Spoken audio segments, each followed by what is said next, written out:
The wind was cold that morning, the kind that carries silence heavy enough to make even birds hesitate.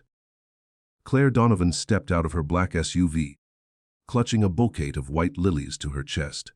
Her heels sank slightly into the soft earth as she made her way through rows of marble headstones gleaming under the pale sun. She'd made this visit every Sunday for 6 years. To the same grave, with the same flowers, and the same ache she couldn't explain to anyone anymore. The world knew Claire Donovan as the woman who built Donovan Enterprises from the ground up. They saw her in glossy magazines. Immaculate hair, power suits, unshakable confidence.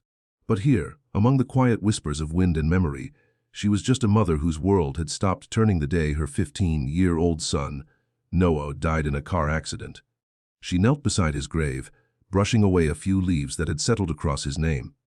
"Hey, sweetheart," she whispered, voice trembling just slightly. "They said time heals, but I think time just teaches you how to hide the hurt." For a while, she just sat there, eyes closed, listening to the faint rustle of trees. The cemetery was unusually empty that morning, until she heard it. A sound that cut through the stillness like a knife, quiet sobbing, broken and raw. She turned her head and saw, not far from Noah's grave, a young woman kneeling beside another headstone. Her shoulders shook uncontrollably. A little girl, maybe 5 or 6, stood beside her, clutching a small teddy bear to her chest, her big brown eyes full of confusion. Something about the scene made Claire pause. There was grief in that woman's body, yes, but also fear. The kind that comes when loss isn't just emotional but survival-threatening. For a moment, Claire debated walking away. Grief was private. She of all people knew that. But when the woman suddenly covered her face and let out a soft cry, the kind of sound that seemed torn from the soul, Claire couldn't ignore it. She rose slowly and approached. "Excuse me," she said gently, not wanting to startle her. The woman looked up. She had olive-toned skin, long dark hair pulled back messily, and eyes red from crying. There was a faint accent when she spoke. Spanish, Claire realized immediately. "I'm sorry," she said quickly, wiping her tears. "I didn't mean to disturb anyone." "You didn't," Claire replied softly. "Are you okay?" The woman hesitated, glancing at the little girl before shaking her head. "No," she whispered. "No, I'm not." Something in that answer, in the honest, unfiltered pain of it, reached straight into Claire's chest. She knelt beside her, ignoring the dirt that clung to her coat. "Who are you visiting?" "My husband," the woman said quietly.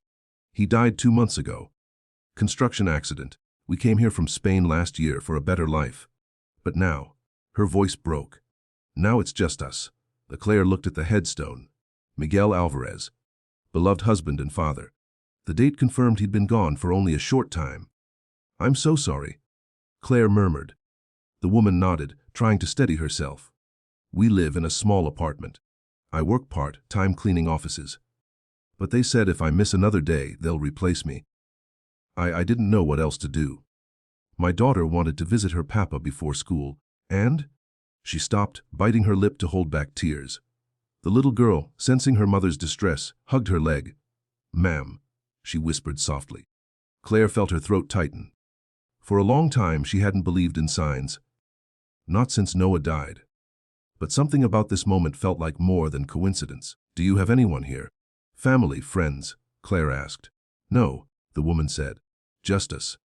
There it was. That same loneliness that had shadowed Claire's own life since Noah's death. 2 women, strangers, bound by grief in different languages but the same emotion. "Come with me," Claire said suddenly. The woman blinked. "What?" "Come, let's get something to eat. You both look like you could use a warm meal." The woman shook her head. No, I can't. It's okay." Claire interrupted gently. "Please, just lunch." After a few moments of hesitation, the woman finally nodded. At a small cafe nearby, Claire ordered soup and sandwiches while the little girl, whose name she learned was Lucia, shyly colored on a napkin with crayons the waitress brought. Claire watched them both quietly, noticing how thin the woman's hands were, how her clothes were clean but worn. "You don't have to do this," the woman said softly. "You don't even know us."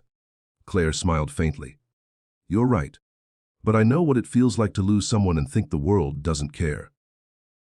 The woman's eyes welled again. I want to be strong for her," she whispered. "But it's hard. Some nights I hear her cry for her father, and I can't even afford to buy her the doll he promised her." Claire felt a deep ache bloom inside her chest. She reached across the table and placed a hand over the woman's. "You're already strong. You came here, you're working, you're surviving. That takes strength most people don't even see." The woman smiled weakly through her tears. "My name is Isabella," she said, "and this is Lucia." "Claire," she replied softly. "It's good to meet you both." Over the next hour, their conversation drifted between stories of loss, motherhood, and resilience.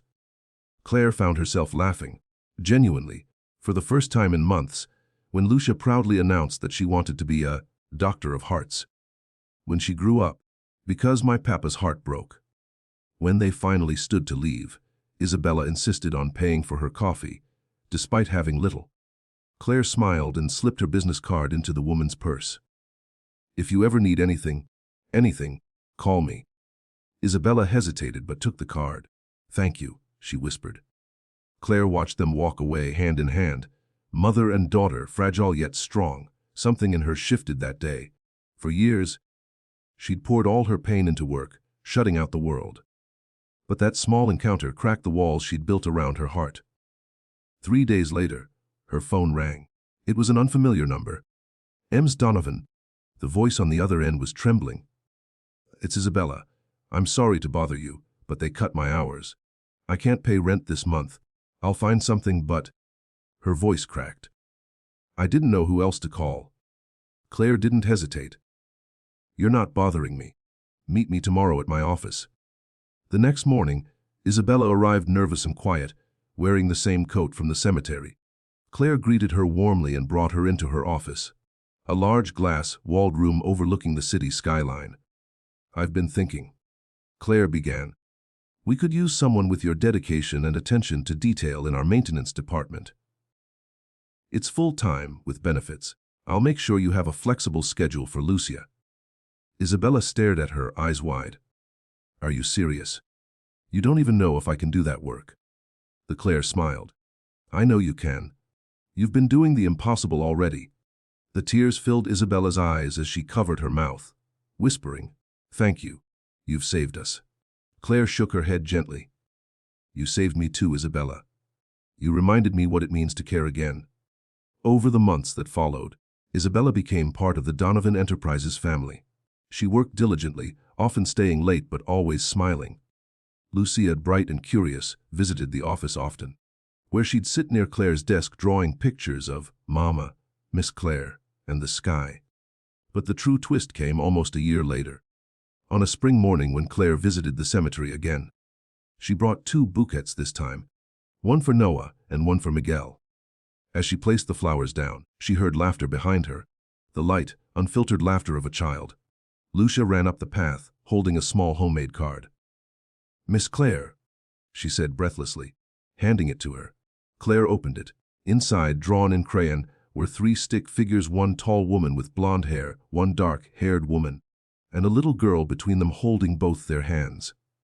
Above them, written in uneven letters, were the words, "Our family in heaven and on earth." Tears blurred Claire's vision as she looked up to see Isabella smiling gently beside her. In that moment, Claire realized something profound. Grief had taken her son, but kindness had given her something back: connection, purpose, and the quiet grace of healing through others.